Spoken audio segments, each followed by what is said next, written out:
Hello दोस्तों, स्वागत है आपका हिंदी ट्यूटोरियल्स वीडियो चैनल में। दोस्तों, इस वीडियो सीरीज में हम बात कर रहे हैं एफएल स्टूडियो के ऊपर। क्या आखिर एफएल स्टूडियो है क्या और हम इसका यूज कैसे करते हैं।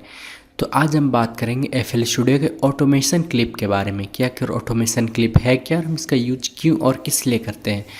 तो जैसा इसका नाम है ऑटोमेशन क्लिप, बस इसका मतलब ही कुछ उसी तरह है। क्लिप का मतलब तो आप लोग जानते ही हो, जैसे ऑडियो क्लिप, ऑडियो सैंपल्स, बस क्लिप का मतलब तो वही है। लेकिन ऑटोमेशन का मतलब क्या हुआ, तो जैसे इसका नाम है ऑटोमेशन, तो इसके नाम क्या आ गया है ऑटो।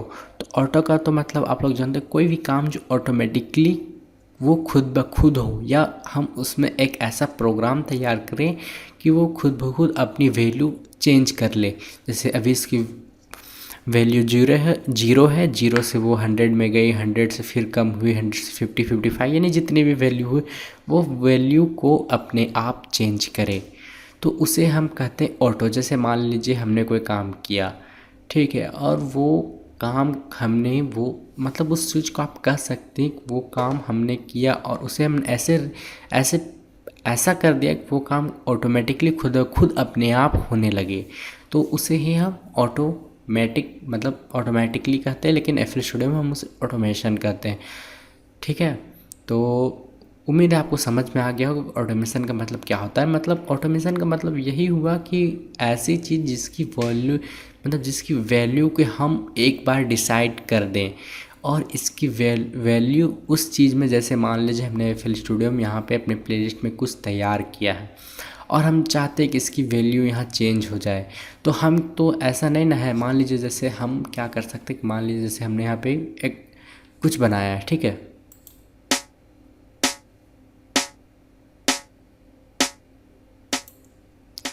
तो जैसे मैंने यहाँ पे कुछ बनाया, आप लोगों ने सुना, तो जैसे मैंने इसमें स्नेयर का साउंड मतलब स्नेयर का सैंपल यूज़ किया, तो ठीक है। तो मैं चाहता हूँ कि स्नेयर का साउंड जो है यहाँ से यहाँ के आने के बीच में इसकी वैल्यू चेंज हो। जैसे मैं इतना सा पार्ट ले लूँ, ठीक है, और मैं क्या करूँगा, इसे एक मिक्सर में, जैसे ये असाइंड है यहाँ पे, तो मैं क्या करूँगा कि जैसे अभी ये बज रहा है तो मैं यहाँ से, ओह सॉरी ये वाला है,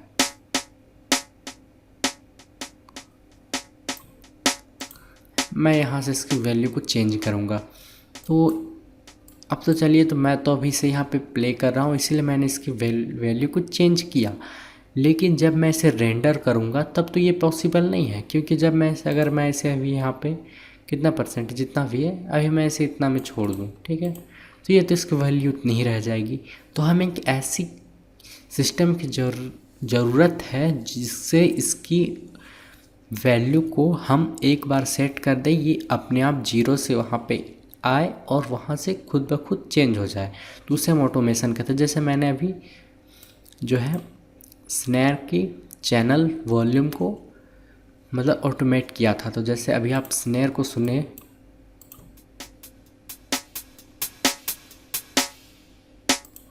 तो आपको फ़र्क मालूम पड़ गया हो कि यहाँ पे जो है स्नेयर की वॉल्यूम जीरो थी, लेकिन यहाँ से वो धीरे धीरे बढ़ती गई।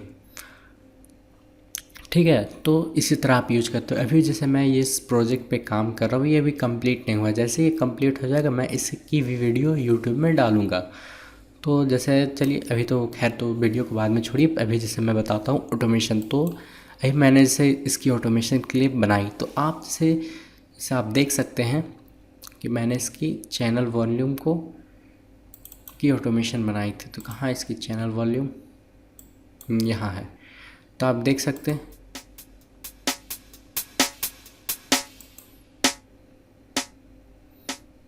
जैसे हिप हॉप स्नेयर। और मैंने जैसे यहाँ पे मैं जाऊँ, सॉरी, जैसे मैं डीअटैच कर लेता हूँ, आप देख सकते हैं यहाँ पे एक साथ ये 1 2 3 1 2 3 4, मैंने इन चारों की ऑटोमेशन क्लिप को एक ही साथ एडजस्ट कर दिया था। तो इस बारे में हम बाद में बात करेंगे, थोड़ा एडवांस कॉन्सेप्ट है। तो जैसे मैं चाहता हूँ कि इन सब की वैल्यू चेंज हो, तो इसीलिए मैंने इसे यहाँ पे यूज़ किया था। तो अब है जैसे मान लीजिए हम अभी यहाँ पे एक अदर एग्जांपल के लिए जैसे मैं लूँ, जैसे मैं साइड में कुछ ले लेता हूँ, ठीक है, चलिए, जो मैंने मेलोडी तैयार किया था मैंने इसे ही ले लिया है। तो अब मैं क्या चाहता हूँ कि जैसे मान लीजिए आप कोई सॉन्ग बनाते हैं तो उसमें सारे साउंड को तो आप एक ही साथ नहीं ना ऐड करते हैं। आप धीरे धीरे, जैसे मान लीजिए अभी हमारा मेलोडी आया, फिर हमारा सिंगर का साउंड मतलब जो वोकल्स आया, और अदर अदर इफेक्ट वगैरह जितने भी सब एक एक करके आते हैं, सब एक ही बार लगा दीजिए तो ठीक नहीं लगेगा। तो जैसे मैं भी जैसे इसे, मुझे इसकी वॉल्यूम को एडजस्ट करना है ऑटोमेटिकली। मैं चाहता हूँ कि इसकी वैल्यू चेंज हो, ये थोड़ा मतलब एक बार तक या एक बीट तक जाए, उसके बाद इसकी वॉल्यूम थोड़ी हाई हो जाए या लो हो जाए। मैं क्या करूँगा, इसकी जो वॉल्यूम है, वॉल्यूम के नोब को बस इसमें राइट क्लिक, और आपको यहाँ लिखा दिखेगा क्रिएट ऑटोमेशन क्लिप। तो आप जब इसे क्लिक कीजिएगा तो ये देखेगा आप एक लाइन जैसा ये इन्वेलप तैयार होके रेडी है। चाहे तो आप इसे सिलेक्ट करके उतनी ही दूरी का बना सकते हैं। जैसे मैं अभी इसे यहाँ डिलीट कर दूँ और मैं इसे यहाँ सिलेक्ट कर दूँ, इतना एरिया का मुझे चाहिए। तो मैं फिर से क्या करूँगा, इससे मुझे नेक्सस के चाहिए क्रिएट ऑटोमेशन क्लिप। तो आप देखिएगा प्लेलिस्ट में ये हमारा आ गया है। उसके बाद मैंने आपको बताया था प्लेलिस्ट वाले वीडियो में कि जैसे हम यहाँ से अपने ऑडियो क्रिएट करते हैं यहाँ से ऑटोमेशन को। तो अब आप जैसे ऑटोमेशन हमने यहाँ बनाया, तो मैं क्या करता हूँ कि यहाँ जैसे आप जाइएगा तो ये भी हमारा माउस, यहाँ जाने से ये माउस एक कर्सर टाइप का बन जा रहा है, एक तीर के एरो जैसा। और अगर मैं जाऊँ यहाँ पे तो आप देखिए कि ये अपने आप में हैंड टूल में चेंज हो रहा है। तो मैं इसे यहाँ पकड़ के और ऊपर नीचे कर सकता हूँ। आप यहाँ डिस्प्ले बार में देख सकते हैं कि ये कितना % अभी यहाँ पे है। तो अभी जैसे मैं से ये से 0 पे ले जाऊँ और मैं अभी इसे यहाँ से प्ले करूँ,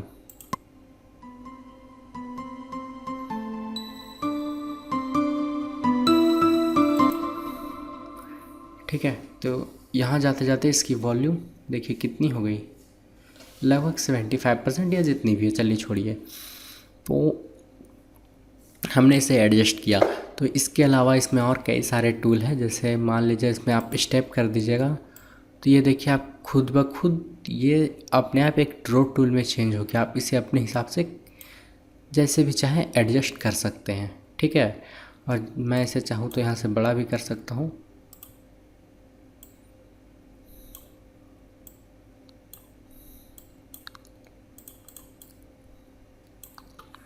इस बात क्या है, आप जैसे यहाँ पे स्टेप के जगह अगर आपका स्लाइड चूज़ किया हुआ है तो आप क्या कर सकते हैं, मान लीजिए मैंने आपको बताया तो यहाँ हमने जैसे इसे 0 में रखा और यहाँ मैं चाहता हूँ कि इसके एकदम से इसकी वॉल्यूम जो है, आप यहाँ से राइट क्लिक करके एक स्पेशल पॉइंट ऐड कर सकते हैं, इसकी 100 हो जाए, ठीक है।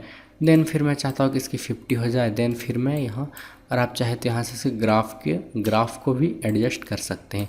एकदम से आप चाहते हैं कि डायरेक्ट एकदम 100 पे पहुँच जाए या धीरे धीरे, या जैसा आप चाहें आप एडजस्ट कर सकते हैं अपने हिसाब से, ठीक है। ये बिल्कुल आप पे डिपेंड करता है कि आप इसकी वैल्यू किस तरीके से चेंज करना चाहते हैं। जैसे मैं भी इसे यहाँ प्ले करूँ, सॉरी,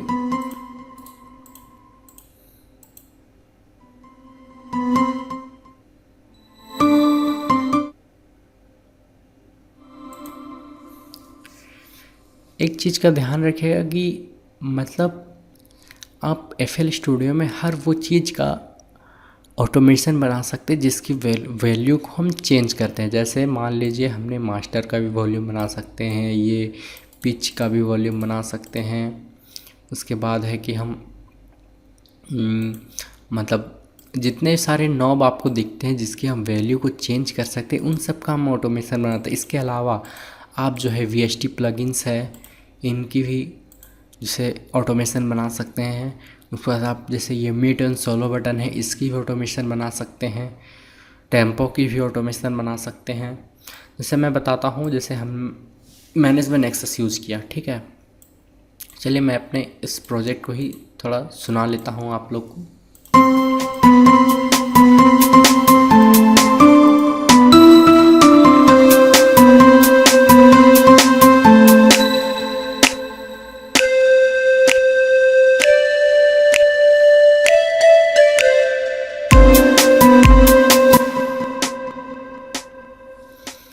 जैसे मान लीजिए मैंने यहाँ पे ये स्नैप वाला साउंड यूज़ किया और उसके बाद मैंने ये फ्लूट वाला साउंड यूज़ किया, ठीक है। तो मैंने आपको बताया था कि आप जो प्लगइन्स है VST प्लगइन उनकी भी ऑटोमेशंस बना सकते हैं। तो मैं चाहता हूँ कि ये जो स्नैप वाला साउंड है इसकी पिच चेंज हो और इसकी कट ऑफ फ्रिक्वेंसी। तो जैसे मान लीजिए हम इसमें कोई VST यूज करते हैं, मतलब जो इसके साथ आती है, ठीक है। तो जैसे मैं लेता हूँ FL की और मैं चाहता हूँ कि इसकी यानी जितने पैरामीटर सेटिंग है इन सब की मैं ऑटोमेशन बनाऊँ। तो आप बस इसमें राइट क्लिक कीजिए तो आपको ये वाला ऑप्शन दिख जाएगा, क्रिएट ऑटोमेशन क्लिप, ठीक है। जैसे मैं और कई सारे VST प्लगइन लेता हूँ, जैसे मैं इसकी भी अमाउंट लेकिन चेंज कर सकता हूँ। लेकिन अगर आप जाएँ, जैसे हमने इसमें कोई थर्ड पार्टी प्लगइन इंस्टॉल की, तो अगर आप जाएँ इसमें और राइट क्लिक करेंगे तो आपको कोई ऑप्शन नज़र नहीं आएगा। तो अब हम इसकी वॉल्यूम को कैसे ऑटोमेट करें, इसकी जो फ्रिक्वेंसी, इसको मतलब जो भी सेटिंग्स है इनका हम कैसे ऑटोमेट करें। तो इसका दो तरीका है। आप क्या कर सकते हैं, जैसे अभी मैं इसे इसकी कट ऑफ फ्रिक्वेंसी को ऑटोमेट करना चाहता हूँ।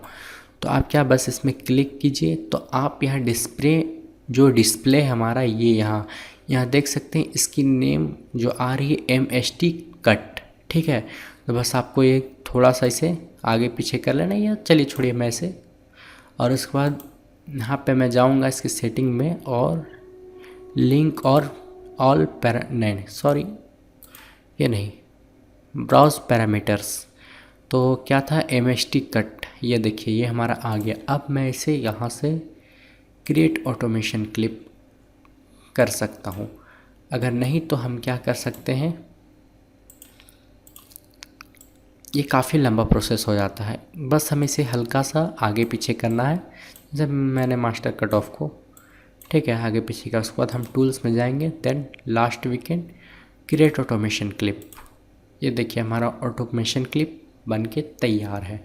और मैंने आपको बताया था जैसे हम कोई ऑडियो सैंपल यूज़ करते हैं तो हम उसे क्लिक करेंगे तो उसकी चैनल सेटिंग खुलती है। तो इसी तरह हमारे ऑटोमेशन की भी चैनल सेटिंग खुलेगी, बस इसमें ऑडियो सैंपल नहीं है, इसमें ऑटोमेशन से ही रिलेटेड कुछ है।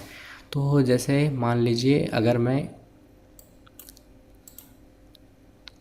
इसकी चैनल सेटिंग को खोलूँ तो आप इसे यहाँ से भी एक्सेस कर सकते हैं, ठीक है। तो मैं अगर इसकी स्पीड वगैरह को चेंज करूँ तो आप देख सकते हैं इसकी वैल्यू को, जैसे मान लीजिए हमें नहीं कुछ समझ में आ रहा है कि क्या करना है, या हम मान लीजिए पैनिंग को एडजस्ट कर सकते हैं, कभी ऊपर कभी नीचे, कभी दाएं कभी बाएं, जिस तरीक़ा से आपको एडजस्ट करना है। तो आप अपने खुद से ग्राफ बना सकते हैं, या फिर इसके जो LFO टूल है इसे एडजस्ट कर सकते हैं। टाइमिंग, टाइमनेस, स्क्यू, अमाउंट, जो भी चीज़ें आप उससे एडजस्ट कर। आप चाहे तो इनकी भी ऑटोमेशन क्लिप बना सकते हैं अगर आप म्यूजिक से रिलेटेड कुछ ज़्यादा ही सीरियस काम कर रहे हैं तब। जैसे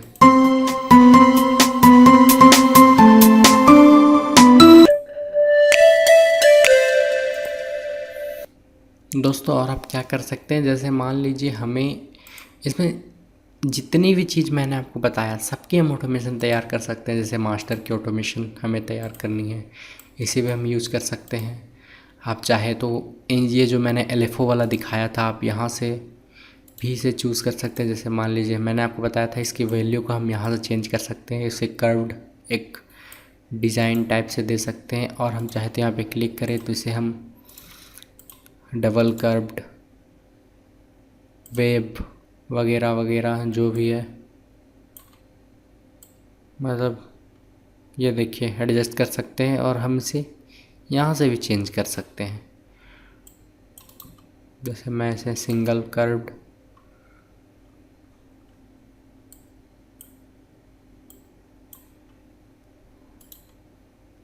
स्मूथ होल्ड। दोस्तों इस वीडियो में इतना ही, मिलते हैं इस वीडियो सीरीज के नेक्स्ट वीडियो में।